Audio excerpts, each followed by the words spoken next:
There's two things I could unpack there. So let me know if I go off on a tangent. The first is if we were actually just talking about, say, ACL injuries. Yeah, of course. Like um,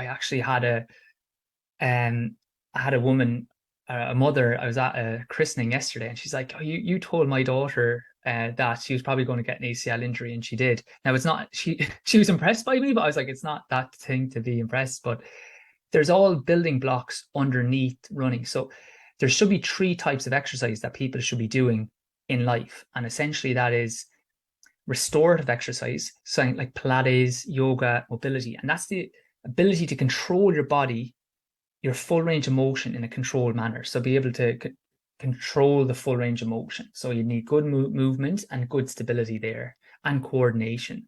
Then you need um, martial skills. So the ability to defend and attack. So a certain amount of strength to push away, like obviously not to be in fights, but that type. And then the last one is what we call pedagogy, which would be games or general fitness.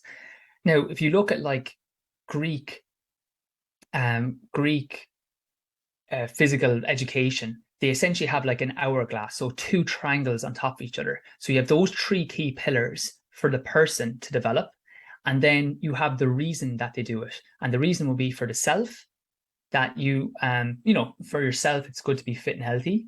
There will be for society, which is that if we're all fitter and healthier, then there's less burden on, say, our healthcare system, etc. And then the last would be, say, um, you know, I think they call it interpersonal, but like kind of either if you believe in God or the universe, whatever, it's like it's a gift to be here.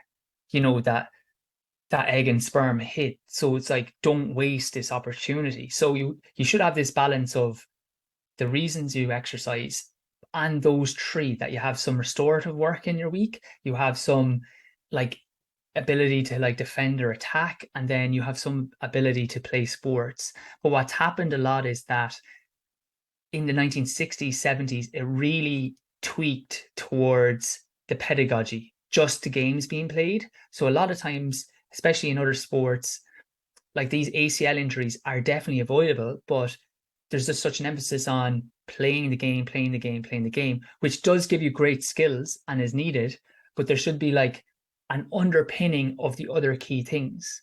Like I had a guy today just in my clinic, he had an Achilles problem, and he was told, he's like, I just read there that I should be on my toes. Now this guy's overweight, right? But he went on his toes 3 weeks in a row. He's after tearing his Achilles slightly, because I'm completely against people trying to improve their running stride by just saying be on your toes, do these things that you're meant to do.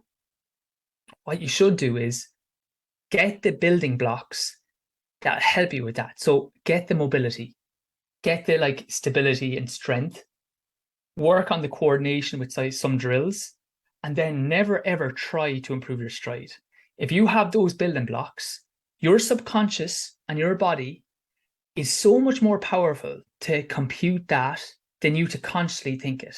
And a lot of people for runners, can get into trouble. So where if they do other sports, it's not like they have to think about their stride or think about injury. You're giving yourself these building blocks that, as you said, will help prevent injuries later and will probably allow you to run a lot smoother.